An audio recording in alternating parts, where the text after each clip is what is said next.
já tá cansado de saber que no Japão a gente consegue comprar as coisas fácil, na verdade, as coisas são acessíveis, coisas da Apple, coisas que a gente nem imaginaria em ter no Brasil, a gente consegue conquistar aqui. Mas tudo tem um preço. O trabalho no Japão, trabalho em fábrica no Japão mais especificamente, não é uma coisa fácil. E hoje eu vou contar pra vocês todos os trabalhos que eu já passei aqui no Japão e vou contar qual foi o pior deles, tá bom?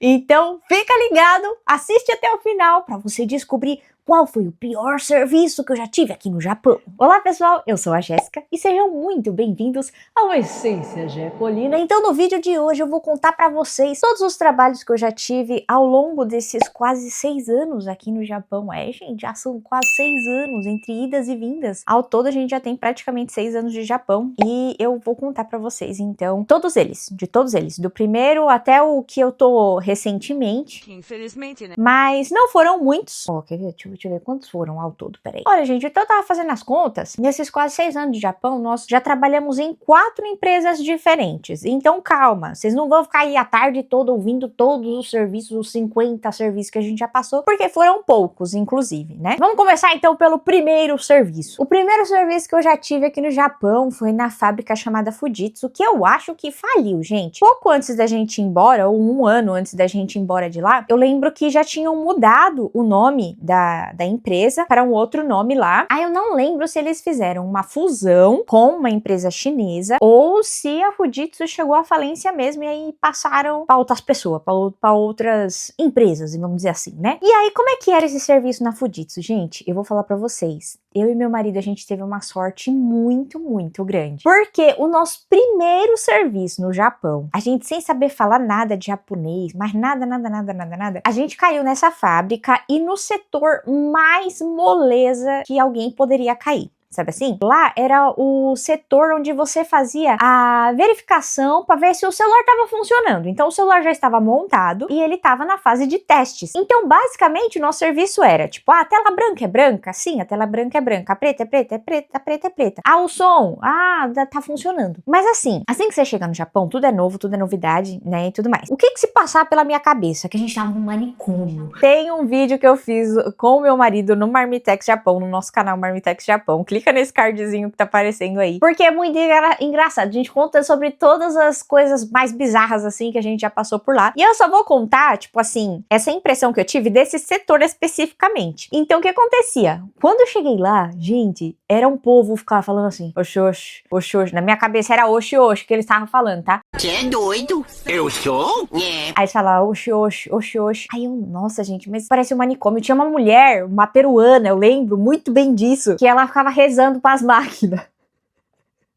Gente, eu juro por Deus que ela rezava para as máquinas, porque as máquinas davam pau direto, né, gente? Eram as máquinas bem velhas, assim, eram as coisas bem precárias, assim. Assim, dá pra ver que algum dia já foi novo, sabe? Não era tão Frankenstein, assim, mas vocês entenderam. E aí, quando a máquina dava pau, ela rezava, fazia sinal da cruz várias vezes, assim.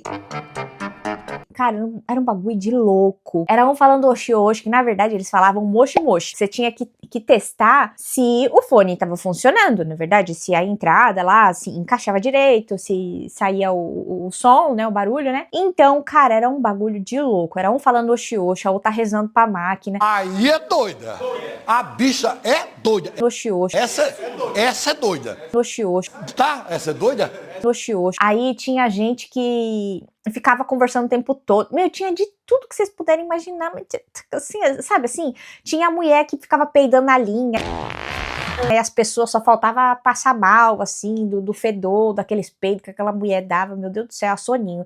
A gente até apelidou ela, era uma japonesa, mas pensava a mulher peidorreira, meu Deus do céu. Então, como é que era o serviço? Era uma linha gigantesca, e aí cada um fazia um tipo de teste, né? Então tinha o teste lá, tipo de USB, e aí a gente mexia em computadores. Então, tudo era, você conectava o celular no USB, e aí via no computador, aí o computador ia lá fazendo os testes, por exemplo, os das cores que eu falei. Então, aparecia aparecia a tela azul e no computador também, tipo, o azul está aparecendo azul. Porque às vezes o que acontecia? Tinha uma risca no meio, ou pontinhos, pixels queimados, sabe assim? Então vários tipos de erros poderiam acontecer. E aí se desse erro, aí você separava numa bandejinha, se tivesse tudo certo, corria pela esteira e ia indo até chegar lá no final. E era uma senhora linha, era bem grandona. Mas esse serviço era muito moleza, gente. Não é à toa que a gente ficou por 3 anos nessa fábrica, né? E aí a gente só saiu dessa fábrica porque depois de 2 anos e meio, mais ou menos, mudaram a gente de setor. E aí a gente foi para um outro setor, que era a montagem de tablets. E a linha era muito mais rápida, muito mais corrida. Graças a Deus, assim, que eu não fiquei em coisa de parafusar, sabe? Porque tem gente que fica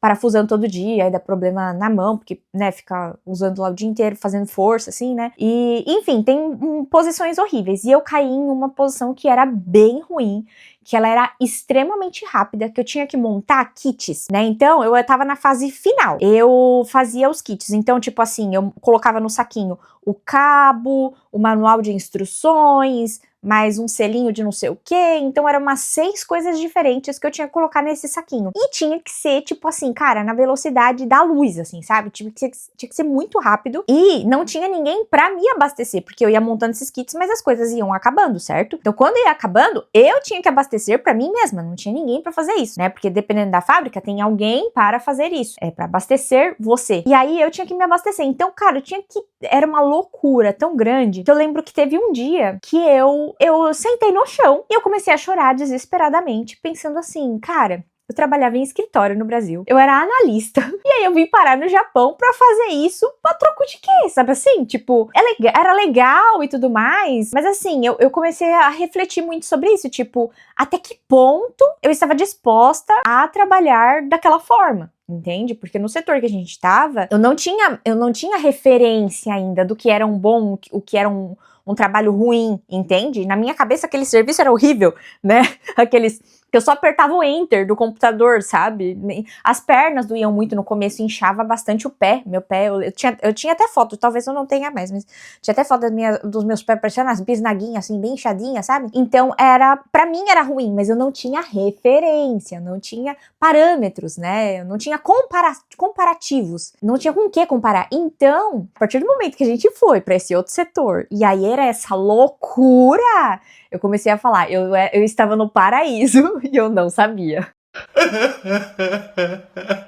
E aí eu falei pro meu marido, eu falei, amor, se é pra gente se matar de trabalhar, que seja pra ter um salário razoável. Na verdade, foi daí que eu tive a ideia tem um M grandão lá da região de Izumo, né, lá em Shimane, no estado de Shimane, na província de Shimane, e eles estavam contratando, e aí a gente mandou os nossos dados pra lá e tudo mais, fizemos uma entrevista e passamos. E aí foi por conta disso que a gente se mudou, então, pra esse M grandão lá em Shimane. E aí, quando a gente foi pra Shimane, tudo é referência, lembra-se do que eu tinha falado, né? E aí, eu já tinha pensado, bem, já passei pelos piores serviços, que era aquilo lá, que era super rápido, eu tinha que montar os kits e aquela coisa toda, né, aquela loucura. E aí, nesse M grandão, gente, eu tomava conta de 5 máquinas. E essas máquinas, elas ficavam tipo assim, ó, pensa, aqui é um corredor, aí tem 3 máquinas aqui, 2 aqui. Essas máquinas, o que elas fazem? Elas cortam, parecia uns pisos, assim, elas fazem uns cortezinhos assim, e depois você tem que verificar dentro desse bloquinho, porque depois ele fica flexível, depois que é cortado. Enfim, você tem que ver se tá tudo certo, tudo ok. Uma série de etapas que você tem que fazer nisso, só que você tem que dar conta das 5 máquinas. Essas 5 máquinas, assim que elas terminam o corte dos azulejos, vamos dizer assim, elas apitam. Gente, esse bagulho é uma loucura, e essa fábrica são 12 horas obrigatórias de trabalho. É claro, você pode sair mais cedo, você pode, mas você tem que avisar com antecedência, tem que preencher papel, uma burocracia do caramba. Mas assim, né, é uma fábrica grande, bem estruturada, o suporte também que a gente teve foi um dos melhores suportes que eu já tive aqui no Japão, sem dúvida nenhuma.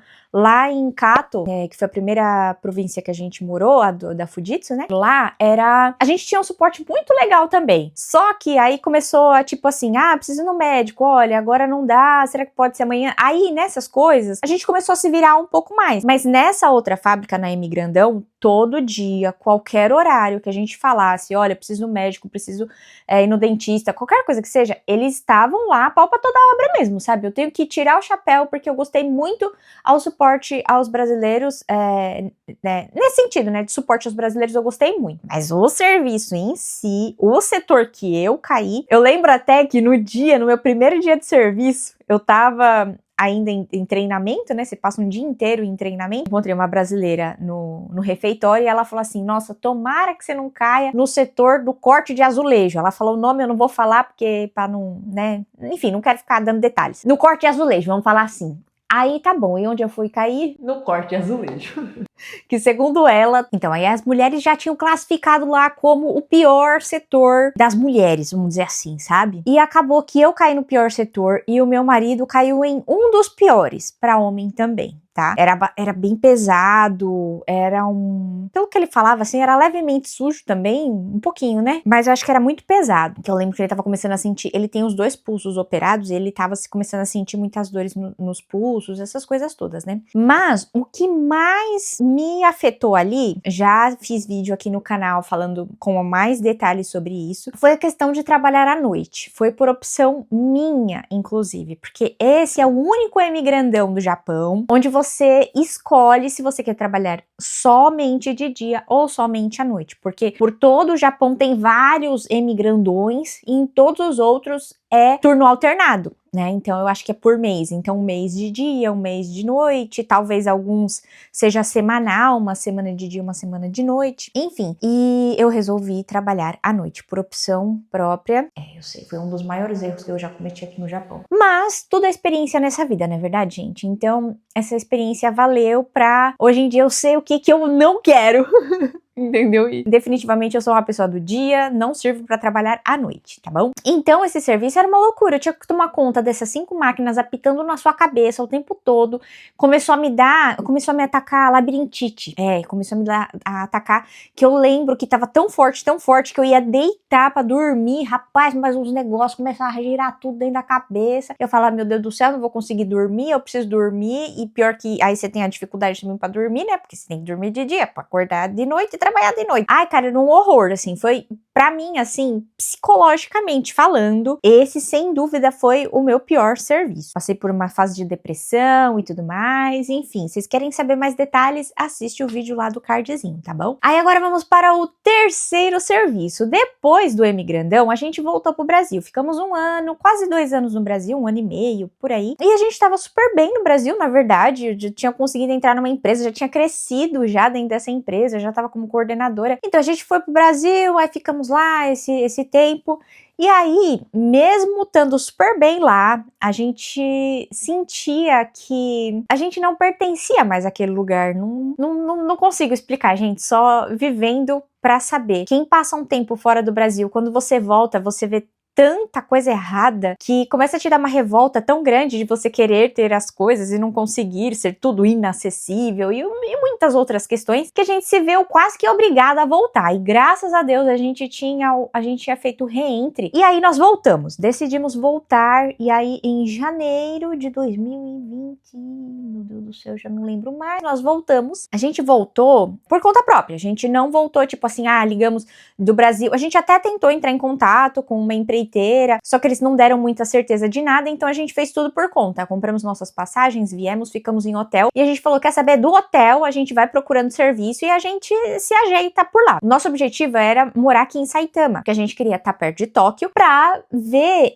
se a gente teria condições de se inserir um pouco melhor no meio musical, porque pra quem não sabe, eu e meu marido, nós somos músicos, e inclusive se você quiser saber mais detalhes, clica nesse outro cardzinho aqui que vai te levar pro nosso canal musical, tá bom? O Rei J Covers. Então, a gente fez o que a gente tinha planejado, né? Então, a gente tava no hotel, no primeiro dia a gente começou a procurar, no segundo dia a gente já fez uma entrevista, passamos nessa entrevista, e aí é que eu caí no pior serviço. Pra mim, foi o pior serviço fisicamente falando, foi o pior serviço aqui do Japão, tá? Esse serviço, eu e meu marido, a gente geralmente gosta de ficar bastante tempo nas fábricas, até mesmo porque é uma questão de estabilidade, sabe assim, você tem que se mudar e a gente gosta de ter conforto na casa, então a gente tem muitas coisas.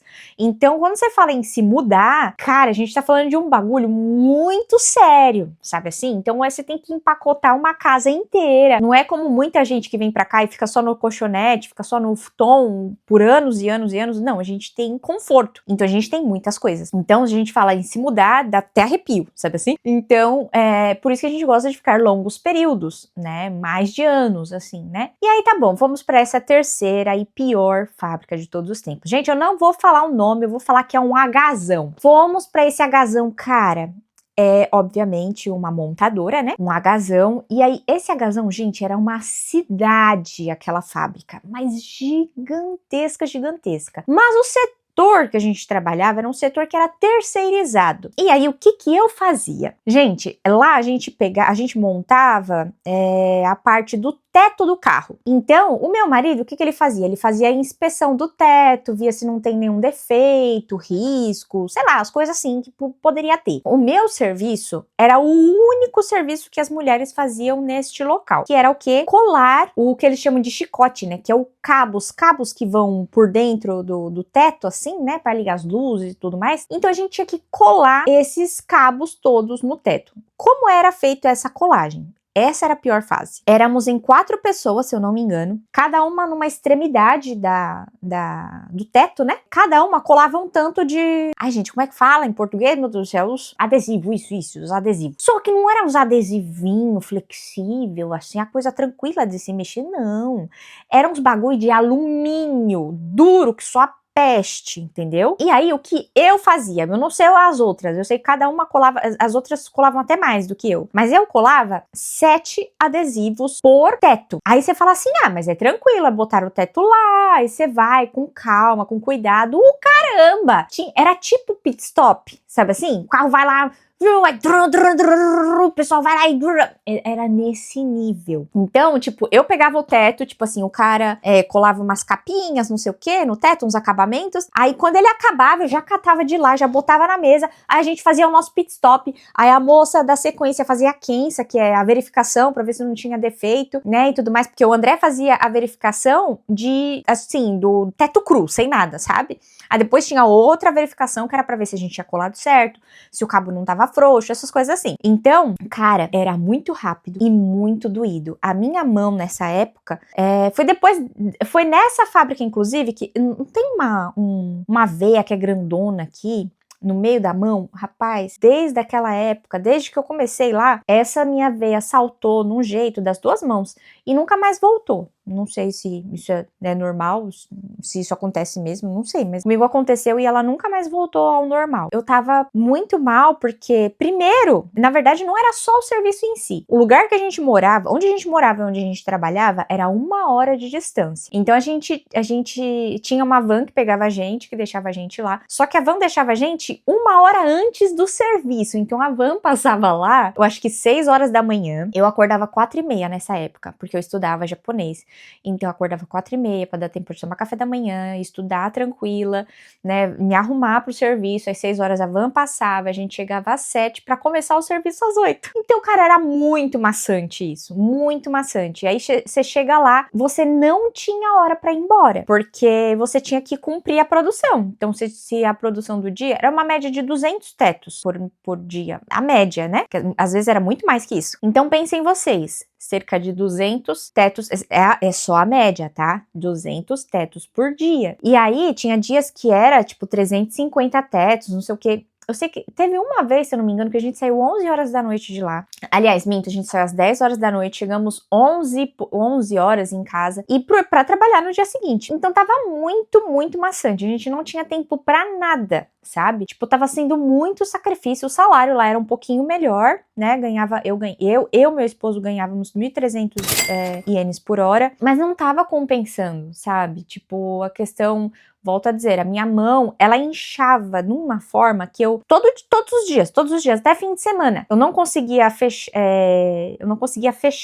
100% a minha mão. Eu abria a minha mão, mas eu não conseguia fechar, sabe? De tanto que a minha mão doía, de tanto que ela doía. Nós ficamos somente por 3 meses nessa fábrica e pra mim, sem dúvida nenhuma, ela foi a pior, porque eu tava assim, já desesperada. Na primeira semana já tava desesperada, assim, sabe? Acho que na primeira semana não, porque não tem tanta pressão. Mas lá a pressão, ó, pra vocês terem uma ideia de como eles pressionavam as pessoas pra colarem rápido, o nosso chefe, se eu não me engano, ele era um chinês e ele gritava com as pessoas. Ele gritava e aí ele ficava... Ele era muito bruto. Ele ficava tipo assim, não, você não sabe fazer, sai daqui, sai daqui. Olha, é assim. E ele cronometrava. E aí ele ficava o tempo todo lá com um cronômetro. Vai, tem que fazer em 14 segundos, se eu não me engano, era mais ou menos isso. 14 segundos. Não, passou de novo. Aí apitava o negócio. Cara, era um negócio de louco. Sabe assim? Tipo, poucas pessoas sobrevivem lá. A pessoa mais velha de casa tinha 1 ano de fábrica. Pra vocês terem uma ideia. Então, e a equipe era muito contadinha. Esse dia que a gente trabalhou até as 10 horas da noite foi porque 1 ou 2 pessoas faltaram. E tipo assim, não tem gente sobrando pra não, vai repor, sabe assim? Vai ficar no lugar de fulano. Não tem. Então a gente, tipo, fazer, tipo, um pouco mais devagar e aí, consequentemente, a gente foi ficando, entendeu? E aí foi, nossa, cara, lá foi sem brincadeira nenhuma. Pra mim foi o pior lugar. Esse foi o terceiro. E agora vamos para o quarto e último. A quarta e última fábrica é a fábrica que a gente ainda tá trabalhando até agora. Em maio a gente vai fazer 2 anos nessa fábrica. E uma das coisas que eu mais gosto de lá é o horário. A gente entra às 7 horas da manhã e saímos às 4 horas da tarde. Gente, a gente não faz hora extra quase. Nossa, ano passado a gente, acho que dá pra contar nos dedos quantas vezes nós fizemos hora extra. Mas de verdade, eu adoro isso. Porque a gente tem muito mais tempo pra viver de verdade, sabe? Esse é o pesadelo de quem tá aqui no Japão e quer dinheiro. Mas pra gente que quer viver de verdade, que quer, tem objetivos, né, musicais e outras coisas assim, tem projetos fora do âmbito de fábrica, então pra gente é muito importante. O tempo é extremamente precioso pra gente, sabe? Então, o que é essa fábrica? Essa fábrica é uma fábrica de bancos de carro e tem todas as marcas que você puder imaginar, assim, de carro, a gente trabalha com todas, praticamente. Tanto é que isso é bom, porque quando uma fábrica, sei lá, dá pau, às vezes acontece. Ano passado, acho que um dos Hzão, teve um acidente sério que uma pessoa morreu, eles ficaram acho que 2 semanas parados, porque estavam sob investigação, né, e tudo mais. E aí, enfim, a gente reduziu a produção, mas não parou, entende? Então isso é muito bom, porque o problema de montadoras é isso, né, que às vezes cai muito a demanda e tudo mais, aí manda as pessoas ficarem em casa, paga sei lá, 50%, 60% só do salário, essas coisas assim, acontecem muito, mas aqui isso não acontece. Eu acho que, do que já me falaram, pessoas que trabalhavam há mais de 20 anos nessa fábrica, falaram que nessa questão, assim, de não ter serviço, isso não acontece, não. Então, é um serviço estável nesse sentido, de sempre tem produção, né? Às vezes acontece, claro, de, vocês vão ficar um dia nesse mês, porque a produção a demanda caiu, tudo mais, então a gente vai ficar um dia sem trabalho, né? Aí quem tem férias, aí gasta um dia de férias para cobrir esse um dia, né? Então, isso acontece às vezes sim. Mas, então, o que eu faço? Gente, lá nesse serviço, eu já fiz umas 3 atividades diferentes. E agora eu tô fazendo, a minha atividade atual é tirar, o banco ele sai da forma, quando ele tá pronto, ele sai da forma. Aí eles jogam numa esteira que vai para 4 pessoas, eu sou uma dessas 4, que tira todas as rebarbas do banco do carro. E aí, isso daí, gente, é uma coisa que é óbvio que com o passar do tempo, né, eu já tô toda cagada, toda lascada mesmo. Ai, me dói os pulsos, me dói a mão. Às vezes, do nada, eu fico sentindo umas agulhadas assim na mão, sabe? Mas eu consigo abrir e fechar a minha mão, sabe assim? Às vezes, eu tenho muita dor nas costas, porque às vezes você vai empilhando pra fazer mais, pra não acumular aqui na esteira, aí o ombro dói porque você levanta muito o ombro. Gente, é o que eu falei lá no começo do vídeo. a gente consegue conquistar as coisas, a gente consegue comprar tudo que a gente sonha, tudo que a gente deseja, mas tudo tem um preço, sabe? Porque muitas pessoas se iludem com, nossa, fulana tá morando fora, meu Deus do céu, comprou, você viu? O carrão que ela ganhou, um carrão que ela, sei lá, comprou e tudo mais. Mas nem todo mundo sabe os sacrifícios que a gente faz aqui pra conseguir conquistar todas essas coisas. Mas assim, gente, olha, mesmo passando por todos esses perrengues, mesmo passando por todas essas situações, uma coisa que é muito curiosa que acontece comigo, eu não sei se acontece com... Se você tá assistindo, você mora no Japão também, eu não sei se isso acontece com você também, mas eu me sinto mais viva aqui. No Brasil, eu sinto que é como se você fosse um robozinho programado. Então, olha, é casar, aí você vai trabalhar, aí você vai do trabalho pra casa, aí de casa pro trabalho, aí é fim de semana, você vai limpar a casa, mas, sabe assim, eu não sei, mas não sentia muita emoção, muita perspectiva de vida, assim, sabe? E aqui, cara, sempre tem alguma coisa nova acontecendo. E é claro que eu também busco essas coisas, né? Mas ninguém bate na porta assim, Dona Jéssica, olha, Dona Jecolina, a senhora não gostaria, assim, de participar de um concurso de karaokê? Não, gente, eu vou atrás das oportunidades. E aqui, o que eu sinto é que tem muita oportunidade e tem menos panela do que no Brasil. No Brasil é muita panela. Vai participar de concurso, aí tem sempre as panelinhas, tudo mais. Então, assim, eu não sei, eu sinto que até o olhar de julgamento, assim, as coisas são mais honestas, assim, sabe? Então, não sei explicar, é o meu sentimento, tá? Que eu tô compartilhando aqui com vocês. E bem, gente, esse foi o vídeo de hoje. Eu compartilhei aqui com vocês as minhas experiências doidas de fábrica aqui no Japão. Acreditem, tem muita gente que tá muito mais rodada que a gente e tem gente também que tá na mesma fábrica desde que chegou no Japão, né? Mas tudo varia muito, né? De quais são as suas ambições, quais são os seus sonhos, seus planejamentos, não é verdade? E, bem, essa é a minha realidade.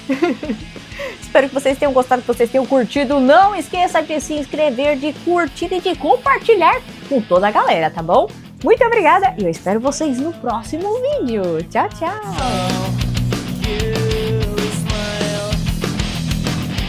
You